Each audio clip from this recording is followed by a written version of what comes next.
Brought to you by the newly renovated Maple Room Steakhouse, where you can enjoy elegant fine dining and Vegas-style fun inside the Akwesasne Mohawk Casino just across the U.S. border. The past few months have seen meltdown and melodrama in the U.S. The recent debt crisis, the financial hangover. A country that used to lead now seems to be following more and more. As Washington navel-gazes and grandstands, the country appears to be caught in a rut. Yesterday's cover of the Journal de Montréal is the decline of the American empire. One of our political analysts joins us now from downtown Montreal. Graham Dodds, a prof at Concordia, himself from Pennsylvania.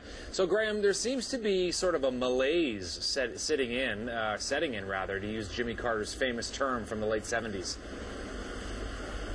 Yeah, absolutely. It's a big mess right now, and I use the same word myself. I think it's a good comparison. For a little while there, it seemed Canadian politics was a lot more interesting than in the U.S. with the NDP's orange wave. But lately, things are pretty bizarre down there. And frankly, it's bad at a number of levels. It's bad in terms of economics, public policy, and politics. There's a lot of blame to go around. You could point the finger of blame at the Tea Party, at congressional Republicans, President Obama himself, or even the whole U.S. system. It's a big mess.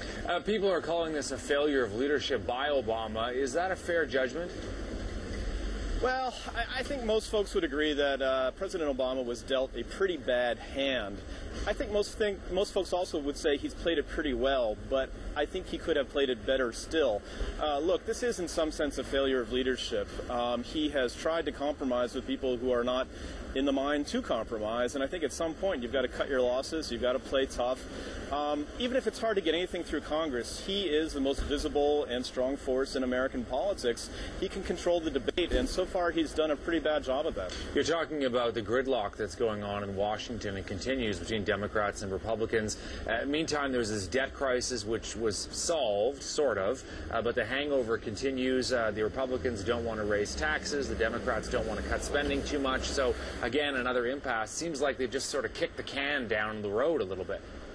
Yeah, that's exactly right. The legislation that was passed back on the 2nd of August to raise the debt limit and avoid default, it failed to satisfy the people in the markets, obviously. And as you say, it's kicked down the road. There's just going to be this super committee of a few members of the House and Senate who've got to agree on $1.5 trillion and further cuts by the fall, or otherwise it'll be painful across the board cuts come December. And it's going to be interesting to see if they can agree, because, as you say, Democrats want more revenue, more taxes. Republicans want more cuts, and no one's in a mood to compromise. Talk to me a little bit about this comparison that more and more people are making between Obama and Jimmy Carter.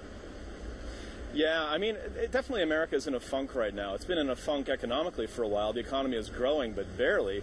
And more people are talking about maybe going back to a double-dip recession. But politically as well, it seems nothing can get done. And look, part of Obama's whole appeal was the ability, supposedly, to bring different kinds of people together. He's having a heck of a time doing that right now. So if he can't make things happen economically or politically, it's unclear what's going to change. And frankly, not much may change until the next round of elections. I think we need to look to what's going to happen in Iowa this weekend and see what the campaigns have to say about this and who can fix blame going forward. So let's look at the field of Republican candidates thus far. Do you still think it's Obama's to lose next year in 2012?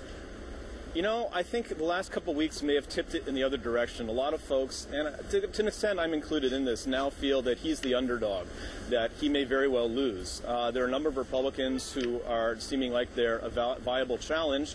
This weekend, I think Texas Governor Rick Perry is going to throw his hat in the ring, and I think he could be a very strong contender along with Mitt Romney. And on the Democratic side, we may yet see a liberal Democrat challenge the president in the primary elections for the nomination. A lot of liberals are really upset with the president.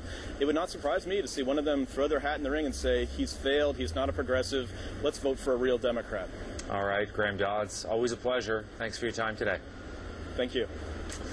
Well, however, the saying blood is thicker than water